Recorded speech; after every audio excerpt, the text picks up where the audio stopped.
ரொம்ப நாளைக்கு அப்புறம் கரண்டி ஆம்லேட் செய்யலான்னு கரண்டியை ரெடி பண்ணி வச்சுருக்கோங்க. இதில் ஏற்கனவே கட் பண்ணி வச்சுருக்க வெங்காயம், பச்சை மிளகாயை உடச்சி ஊற்றிருக்க முட்டையில் சேர்த்துக்கலாம். தேவையான அளவு உப்பு, மிளகுத்தூள் உங்களுக்கு எவ்வளோ பிடிக்குமோ அவ்வளோ சேர்த்துக்குங்க. மிளகு சீரகம் ரெண்டையும் சேர்த்துக்கிட்டா நல்லது. நாங்கள் மிளகு சீரகம் ரெண்டையுமே அரைச்சி தான் சேர்த்துருக்கோம். மஞ்சத்தூள் தேவைன்னா சேர்த்துக்கலாம், இல்லைனா விட்டுடலாம். இப்போ இந்த முட்டையை நல்லா பிளெண்ட் பண்ணிக்கோங்க. நல்லா பிளெண்ட் பண்ணிங்கன்னா எல்லாமே ஒன்றா மிக்ஸ் ஆயிரும். டேஸ்ட் வேறு லெவலில் இருக்கும். பிளெண்ட் பண்ணாமல் போட்டோம் அப்படின்னா எல்லாமே தனித்தனியாக இருக்கும். ஸோ அதில் கொஞ்சம் டேஸ்ட் இருக்காது. அது மட்டும் இல்லாமல் எனக்கு மஞ்சக்கருவு பிடிக்காது, வெள்ளைக்கருவில் மட்டும்தான் வேணும் அப்படின்னு நினைக்கிறவங்க அந்த வெள்ளைக்கருவை மட்டும் வச்சுக்கலாம். மஞ்சக்கருவை தனியாக ஃபில்டர் பண்ணி எடுத்துடலாம்.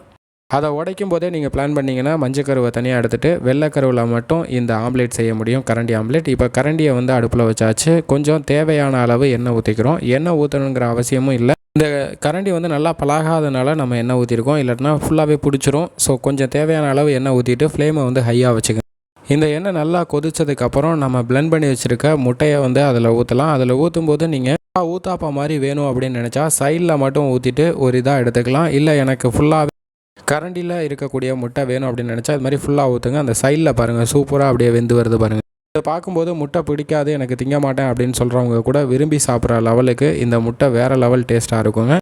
இப்போ அந்த கரண்டி இருக்க சைடு ஃபுல்லாகவே வந்துடுச்சு. நடுவில் இருக்க அந்த இன்க்ரீடியன்ட் மட்டும் வேகலை. ஸோ அதனால் அந்த முட்டையை கொஞ்சம் லைட்டாக திருப்பி விடலாம். ஃபுல்லாகவே திருப்பிட்டிங்கன்னா உள்ளே இன்சைடில் நல்லா வேகாமல் அப்படியே ஆஃப் பாயிலே தான் இருக்கும். ஃபுல்லாக வேகணும் அப்படின்னு நினச்சிங்கன்னா இந்த மாதிரி ஒன் சைடில் மட்டும் லைட்டாக கொஞ்சம் கீழே வரது மாதிரி திருப்பி விடுங்க. இல்லை எனக்கு கரண்டி இருக்கக்கூடிய ஷேப்பில் ஊத்தாப்பம் மாதிரி வேணும்னு நினச்சிங்கன்னா இதை ஊற்றும் போதே கொஞ்சம் லைட்டாக ஊற்றுனீங்கன்னா ஊத்தாப்பம் மாதிரியே வரும். அதை நம்ம அப்படியே திருப்பி போட்டு எடுத்துடலாம். அது இன்னும் வேறு லெவல் டேஸ்ட்டில் இருக்கும்.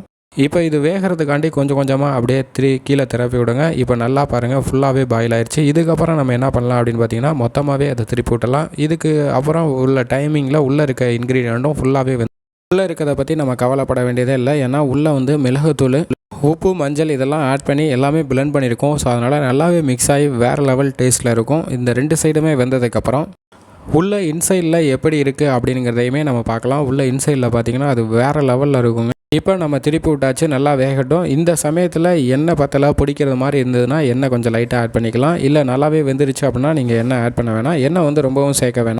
கரண்டி பழகாமல் இருக்கிற வரைக்கும் தான் எண்ணெய் தேவை. கரண்டி நல்லாவே பழகிருச்சு அப்படின்னா நீங்கள் எண்ணெயே ஊற்ற வேண்டியதில்லை. எண்ணெய் ஊற்றாமலே இந்த கரண்டி ஆம்லேட்டை சூப்பராக செஞ்சு எடுக்கலாம். இதை வச்சு முட்டை குழம்பு வச்சோன்னா இதனுடைய டேஸ்ட்டே வேறு லெவலில் இருக்குங்க. நார்மலாக முட்டை குழம்பு வைக்கிறத விட இந்த கரண்டி ஆம்லேட் செஞ்சுட்டு கரண்டியில் முட்டையை செஞ்சுட்டு அதில் நம்ம முட்டை குழம்பு வைக்கும்போது அதனுடைய டேஸ்ட்டே வேறு லெவலில் இருக்கும். அதையும் நம்ம ட்ரை பண்ணி பார்த்துருக்கோம். அந்த வீடியோ பார்க்கணுன்னு நினச்சிங்கன்னா நம்ம சேனலை செக் பண்ணி பாருங்கள்.